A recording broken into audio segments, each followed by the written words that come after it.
Alors, d'abord, bonjour tout le monde. Merci d'être venu en si grand nombre. Je suis très heureux d'être ici devant vous. D'abord, merci aux présentateurs. D'abord, merci à Louise Mailloux pour tout ce que tu as fait pour la laïcité. Et puis, tu mérites très certainement le prix que tu vas recevoir. Là, avec les éclairages, je ne te vois pas bien dans la salle. Merci, voilà. Alors, merci infiniment. Merci pour vraiment les très bons mots que tu as dit à mon endroit. Et puis, merci pour ton appui. Merci Stéphane Kelly, avec qui je partage un même éditeur, Boréal. Je suis également dans la même profession, professeur de cégep. Et Stéphane Kelly qui a écrit sur la tradition républicaine au Québec, entre autres, comme le mentionnait Stéphane Roy tout à l'heure. Parce que oui, il y a une tradition républicaine au Québec et ça retouche aussi la tradition de la laïcité que mentionnait, dont parlait Louise tout à l'heure et dont nous parlons beaucoup en ce moment au Québec. Parce qu'évidemment, notre modèle, c'est souvent la République française qui est très laïque, comme vous le savez. Et bien sûr, merci Stéphane pour ta présentation. Merci d'être notre animateur aujourd'hui pour cette journée. Et comme Stéphane, il y a non seulement toutes ces aventures de jeunesse qui nous relient, il y a aussi la géographie parce que nous avons grandi dans la même ville, Laval. Comme disait Stéphane, sa mère a milité pour le Parti québécois à l'époque de Bernard Landry. Et il se trouve que moi aussi, j'ai été en quelque sorte initié au militantisme pour le Parti québécois par mes parents, Feu Marc Bastien et ma mère Yvette qui est ici dans la salle. Maman, peux-tu saluer la foule, s'il te plaît? Et il y a mon frère aussi qui est là à côté.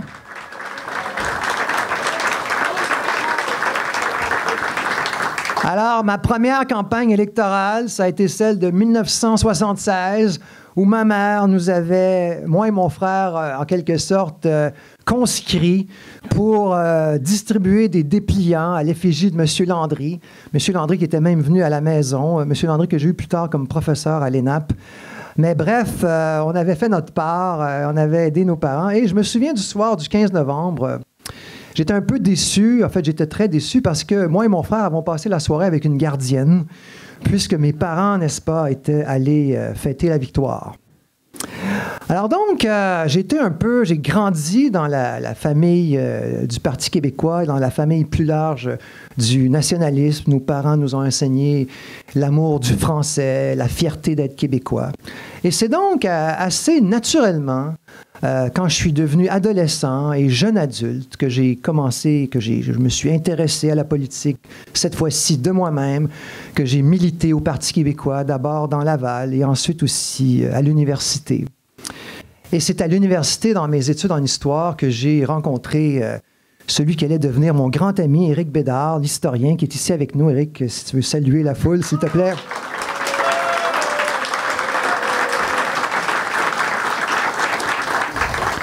Alors, je me souviens d'une de nos premières conversations au Café Campus où Éric Bédard avait dit « Je suis tellement content que Jacques Parizeau soit revenu au Parti québécois. » Il était enthousiaste. Et je partageais complètement cet enthousiasme. Et là, je me suis dit, voici quelqu'un avec qui je partage des convictions profondes. Et comme de fait, et nous sommes devenus de très grands amis. Et ensuite, Éric s'est présenté comme à la présidence du Comité national des jeunes péquistes, le CNJ, et je lui ai donné un coup de main. Nous avons donc milité ensemble et il m'a beaucoup aidé aussi par la suite au niveau professionnel et personnel. Alors, merci Éric d'être là aujourd'hui. Merci pour toute ta contribution. Alors, je me souviens aussi au référendum, le deuxième référendum au Palais des Congrès. Et moi, je partais le lendemain pour des études en Suisse. J'ai passé quelques années de ma vie à Genève, en Suisse. Je suis parti la mort dans l'âme. Mais donc, j'ai pris une pause de militantisme. J'ai fait une maîtrise, un doctorat. J'ai travaillé sur les relations franco-québécoises et comme le disait Stéphane tout à l'heure, j'ai écrit un livre donc sur la visite du général de Gaulle au Québec et ses suites. Donc c'est un personnage, et je vais en reparler tout à l'heure, qui a occupé une grande place dans mes recherches académiques, n'est-ce pas? Et ensuite, après quelques années, j'ai décidé de rentrer au Québec parce que c'est au Québec que je voulais faire ma vie. C'était vraiment l'appel de la patrie qui m'a fait revenir. Alors j'ai quitté la vie que j'avais en Suisse, j'ai quitté une copine que j'avais là-bas. Ça a été un départ assez déchirant. Mais bref, je suis revenu au Québec. Et là, j'ai commencé à travailler sur le rapatriement de la Constitution. Donc j'ai travaillé pendant 8 ans, presque 8 ans, sur toutes les circonstances qui ont entouré le rapatriement de la Constitution. 8 ans avec, à travers ça, plusieurs changements d'emploi, à travers ça, un mariage avec ma femme Marie-Ève et 3 enfants et quelques déménagements. Donc, j'ai été très occupé. Et d'ailleurs, Marie-Ève qui tient le fort aujourd'hui avec les 3 enfants qui sont encore assez jeunes. Et donc, à travers tout ça, j'ai réussi à faire ce livre. Ça n'a pas toujours été facile, mais j'ai réussi à porter ce projet-là au bout, à son terme. Et donc, la bataille de Londres, lors de sa publication, je crois, a démontré que la Cour suprême avait joué un rôle politique, n'est-ce pas, au moment du rapatriement de la Constitution. Je pense que j'ai prouvé cela dans ce livre. Et ce livre a évidemment fait un gros tabac, comme le disait tout à l'heure Stéphane Kelly. Et ce qui m'a beaucoup frappé lors de la publication, et en fait c'est ce que je pensais qu'il allait arriver, c'est que ce livre a mis les fédéraux sur la défensive. Pas la CAQ, pas Québec solidaire, pas le Parti libéral du Québec, mais nos véritables adversaires politiques, les fédéraux. Et là, c'est le régime fédéral qui a été sur la défensive. C'est le régime fédéral qui a dû se justifier. C'est le régime fédéral qui a dû vraiment battre sa poulpe et qui a été vraiment, sa coulpe, pardon, qui a vraiment été, sans que je l'ai bien dit, enfin bref, la 2e fois tout le moins. J'ai pas fait de latin à l'école, ça m'a pas aidé. Et donc, ça a été l'effet du livre, c'est que la question du statut politique du Québec est redevenue centrale dans le débat politique pendant quelques semaines. Bravo, merci.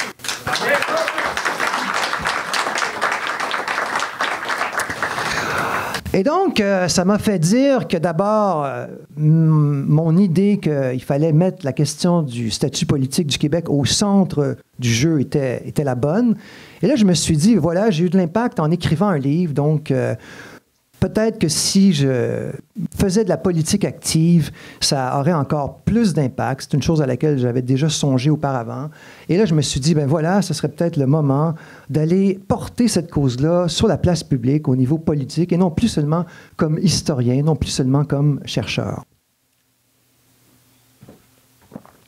Mais alors que je brûlais d'envie de me lancer dans l'arène, si je puis dire, le Parti québécois, lui, s'enfonçait lentement mais sûrement dans les sables mouvants.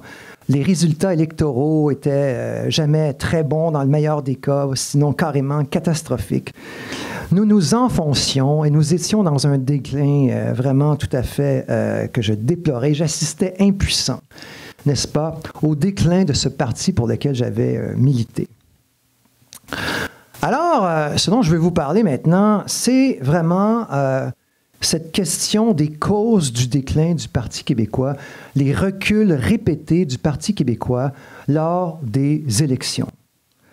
Alors, pourquoi ça s'est passé comme ça?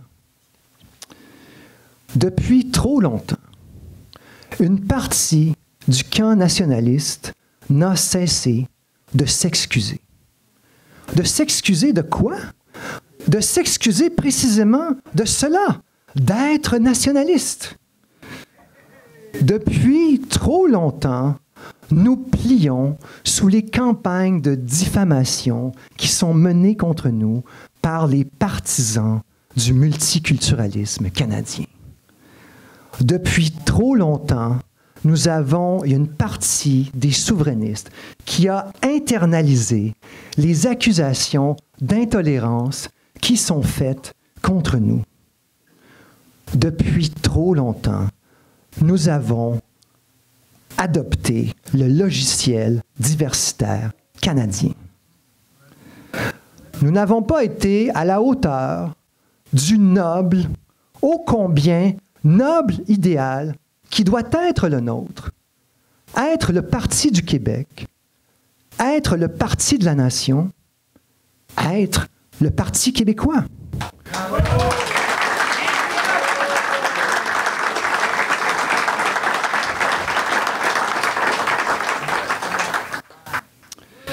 Et nous avons abandonné cet idéal et nous l'avons remplacé par une stratégie de clientélisme. Alors, élection après élection, on a découpé l'électorat en petits groupes. Et là, on a promis ceci à tel groupe, on a promis cela à tel autre groupe, et on a fait miroiter encore telle autre chose pour telle autre sous-catégorie de la population. Et on a multiplié comme ça les promesses vers les uns et vers les autres. Nous nous sommes comportés comme si le Parti québécois était un parti provincial quelconque, et comme si nous aspirions à diriger Terre-Neuve ou l'île du Prince-Édouard.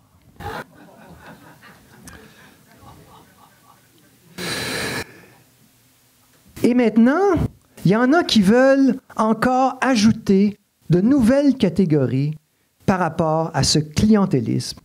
Il y en a qui voudraient qu'on fasse une distinction entre les nouveaux et les anciens Québécois.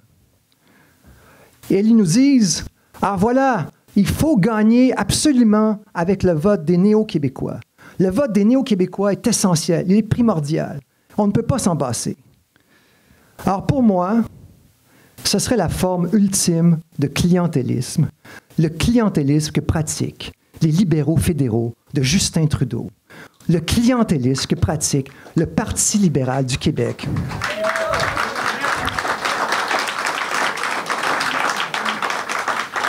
Si nous faisions ça, ça serait pactiser avec le trudeauisme, ça serait vendre notre âme au multiculturalisme canadien.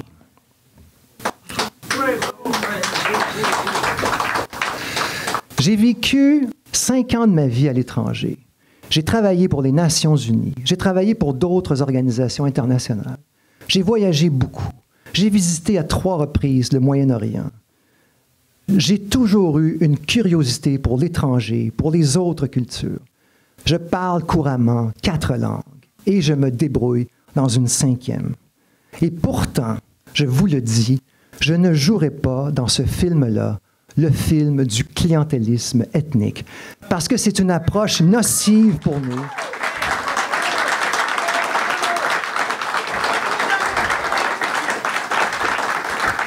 C'est une approche nocive pour nous, pour notre parti et pour le Québec. Viví en España, por ejemplo, y a los latinos que viven aquí, os lo digo, si llego a ser el jefe del Partido Québécois, no os hablaré en castellano, os hablaré en francés porque estamos en Québec. Alors, allez. Alors, aux Latinos, si je deviens chef du Parti québécois, dans mes fonctions officielles de chef du Parti québécois, je vais m'adresser aux Latinos et aux autres en français, parce que nous sommes au Québec. Mais je vais aussi m'adresser à eux en français pour la raison suivante. Parce que je ne vais pas les considérer comme des représentants d'une communauté culturelle.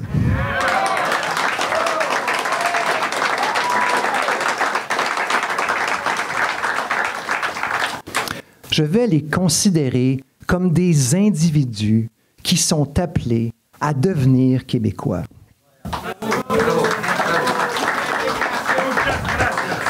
Et devenir québécois, ça n'implique pas seulement avoir des droits, ça n'implique pas seulement de bénéficier de généreux programmes sociaux qui font l'envie du monde entier.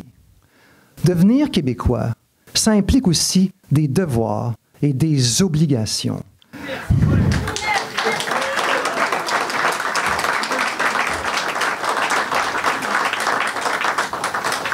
Devenir québécois, ça n'implique pas seulement d'apprendre à parler français, ça implique aussi de participer à la défense du français. Devenir québécois, ça n'implique pas seulement de prendre connaissance de nos valeurs communes, mais ça implique aussi de participer à la défense et au maintien de ces valeurs communes, notamment nos valeurs d'égalité homme-femme.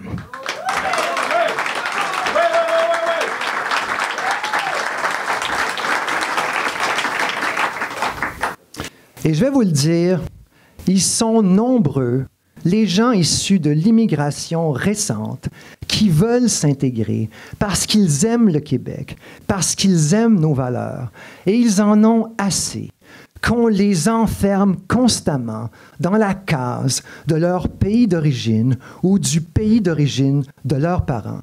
Ils sont nombreux qui ne demandent qu'une chose, qu'on les traite sur le même pied d'égalité que tout le monde, parce qu'ils ont pris racine dans cette terre québécoise et parce qu'ils se sentent québécois. Et si nous leur adressons la parole, si nous les abordons dans ce sens-là, je suis convaincu qu'ils vont venir à nous en très grand nombre.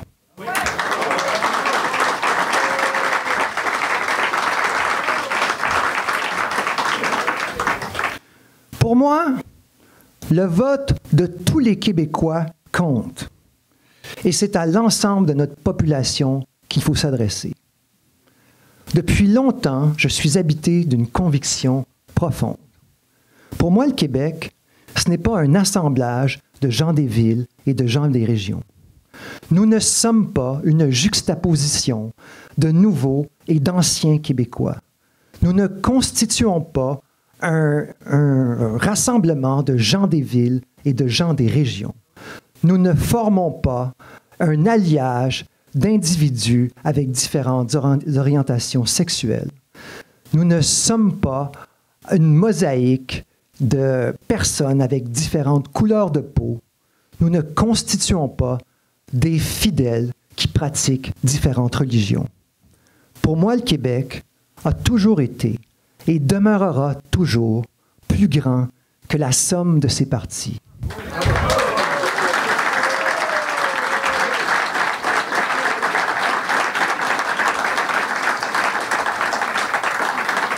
Nous sommes liés les uns aux autres, nous sommes solidaires les uns des autres parce que nous formons une communauté de destin et d'histoire. Nous sommes un peuple, nous sommes une nation, nous sommes la nation québécoise. Et c'est à la nation québécoise que le Parti québécois doit s'adresser.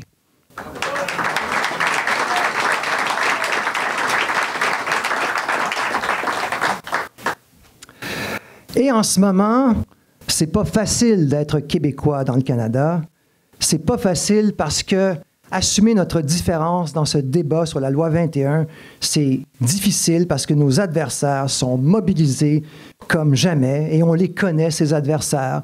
Il y a d'abord les fédéraux, la ville de Victoria, la province du Manitoba, l'association de juristes Lord Reading, le Conseil des Canadiens musulmans et la English Montreal School Board, entre autres.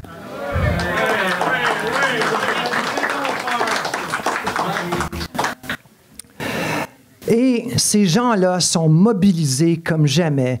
Ils vont inventer toutes sortes d'arguments spécieux pour faire dire à la Constitution ce qu'elle ne dit pas, pour pouvoir écraser la loi 21 comme ils ont jadis piétiné la loi 101. Je le dis et je le répète, le gouvernement Legault a bien fait d'utiliser la clause dérogatoire qui permet de défendre, partiellement du moins, la loi 21. Et nous, au Parti québécois, nous avons appuyé le gouvernement là-dessus parce que nous sommes capables de faire passer la patrie avant le parti.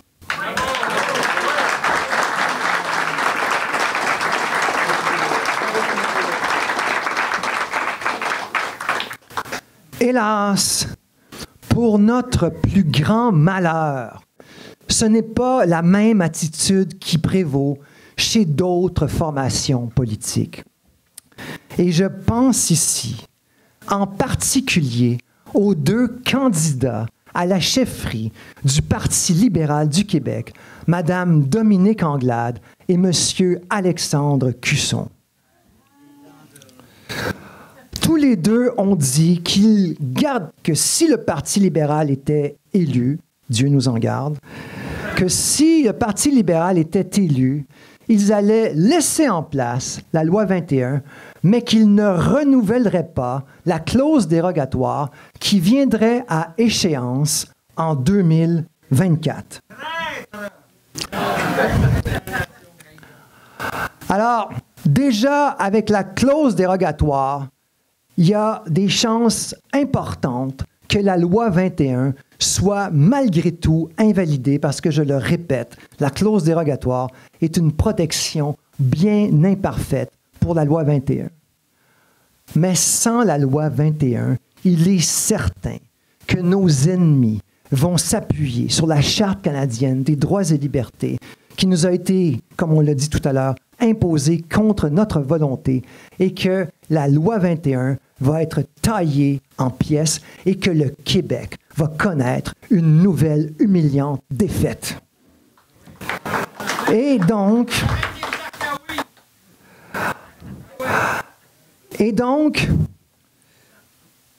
Monsieur Anglade, pardon, Madame Anglade, je m'étais dit que je ne devais pas faire cette erreur. Monsieur Cusson et Madame Anglade, vous ne pouvez pas laisser la loi 21 se faire attaquer par les juges fédéraux, la livrer pieds et poings liés aux juges fédéraux en vous en lavant les mains comme Ponce Pilate. Ce débat sur la loi 21, nous pouvons le faire entre nous. Si le Parti libéral est élu à la prochaine élection, ils auront toute la légitimité pour abroger la loi 21. Par contre, ce qu'ils ne peuvent pas faire, c'est refuser de renouveler la clause dérogatoire. Parce que la clause dérogatoire, elle permet de protéger notre autonomie. Et c'est le devoir de tout premier ministre du Québec, le devoir sacro-saint de protéger notre autonomie. Alors, Mme Anglade et M. Cusson, si vous n'êtes pas prêts à utiliser la clause dérogatoire pour défendre l'autonomie du Québec, vous êtes indignes de devenir chef du Parti libéral du Québec. Vous êtes indignes de diriger notre nation.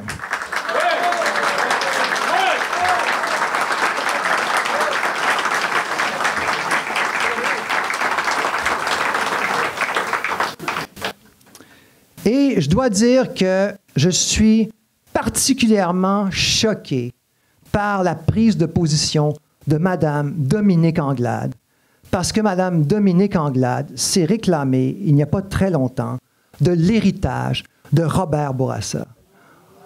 Alors, Mme Anglade, je voudrais vous rappeler quelque chose, que M. Robert Bourassa a utilisé la clause dérogatoire à 41 reprises, notamment pour défendre la loi 101. Alors, Mme Anglade, quand vous vous réclamez du legs de M. Bourassa, quand vous invoquez la mémoire de M. Bourassa, alors si ce n'est pas de l'esbrouffe, si ce n'est pas de la poudre aux yeux, eh bien, Mme Anglade, vous devez changer votre fusil d'épaule et vous devez nous annoncer que vous allez voter en faveur du renouvellement de la clause dérogatoire en 2024, quand elle viendra à échéance.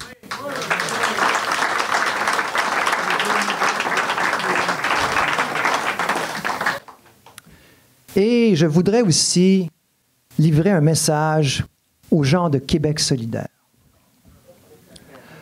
Vous avez le droit d'être en faveur du voile intégral en tout temps, partout, en toutes circonstances, pour tous les métiers possibles et imaginables. Vous avez le droit de renier votre ancienne position, qui était celle du minimum qui avait été suggéré par le rapport Bouchard-Taylor. Mais vous n'avez pas le droit de laisser la loi 21 être sacrifiée sur l'autel du multiculturalisme canadien. Vous devez rejoindre ceux qui défendent la liberté du Québec. Alors, aux gens de QS, je dis ceci, vous devez être solidaires du Québec. C'est ça, être nationaliste.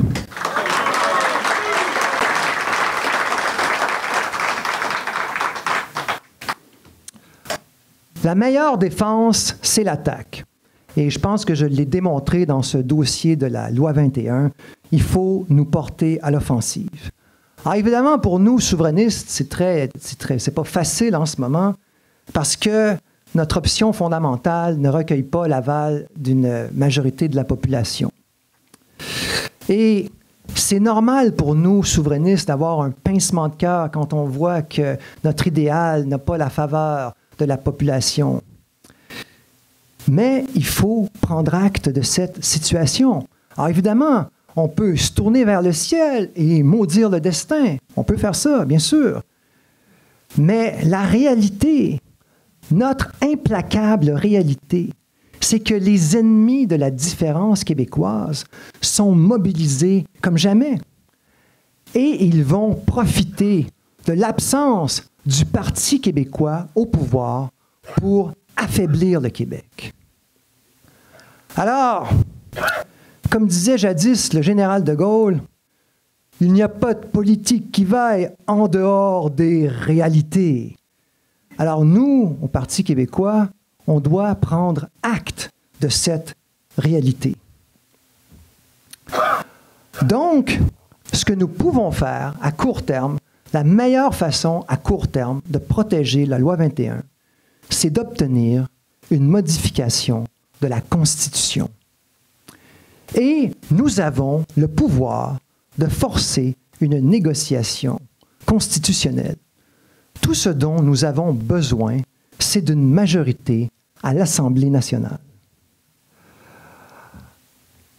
Mon modèle, c'est celui des patriotes irlandais. Je vais vous donner des exemples. Au début du 19e siècle, les astres se sont alignés pour que les patriotes irlandais, pour que les catholiques puissent gagner le droit de vote. Alors, qu'est-ce qu'ont fait les patriotes irlandais? Est-ce qu'ils se sont dit, ben non, nous, on ne veut pas l'égalité au sein du Royaume-Uni, on veut l'indépendance de l'Irlande. Mais non, ils ne se sont pas dit ça, ils se sont dit, voilà, il y a un gain important qui est à notre portée et on doit le faire. Alors, ils se sont mobilisés et en 1829, les catholiques ont obtenu le droit de vote en Irlande. Et après ça, qu'est-ce qu'ils ont fait?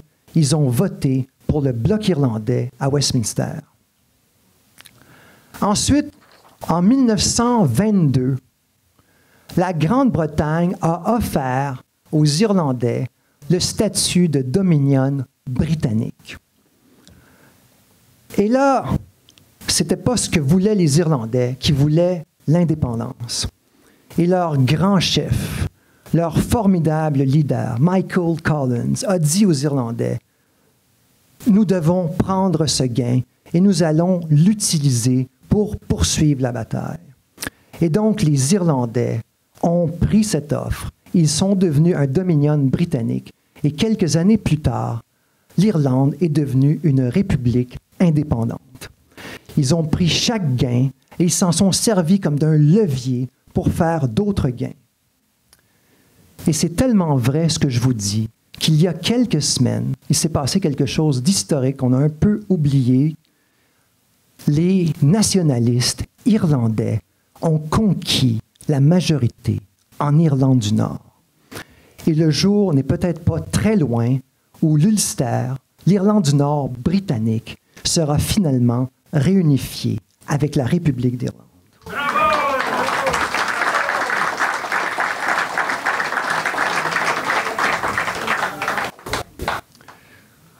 Alors, les patriotes irlandais doivent nous inspirer, mais pour ça, il est absolument essentiel de sortir de la logique du tout ou rien. Il est absolument essentiel pour nous d'être au pouvoir. Si nous ne sommes pas au pouvoir, nous allons être condamnés à l'impuissance. Le plan que je propose est un plan pragmatique, réaliste et réalisable. Premier mandat, Constitution. Deuxième mandat, référendum. Bing, bang.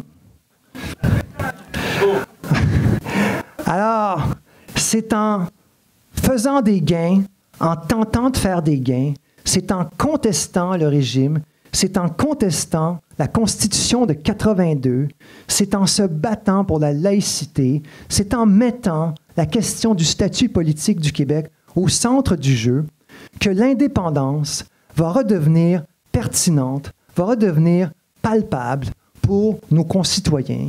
Et à partir du moment où ils vont recommencer à considérer l'indépendance de façon favorable, eh bien, l'idée de référendum va redevenir pour eux, pour notre population, acceptable. J'ai la conviction profonde que le peuple québécois n'est pas maudit par l'histoire, prisonnier à jamais du statu quo. Autant le cœur que la raison me font penser que nous pouvons encore peser sur notre destin collectif. Alors évidemment, la route devant nous sera longue, elle sera dure et elle sera parsemée d'embûches et d'obstacles. Et un de ceux qui doit nous inspirer dans ce combat à mener, c'est, encore une fois, le général de Gaulle, qui disait ceci: « S'il existe au monde des sentiments réellement généreux et désintéressés, le patriotisme en est certainement le principal.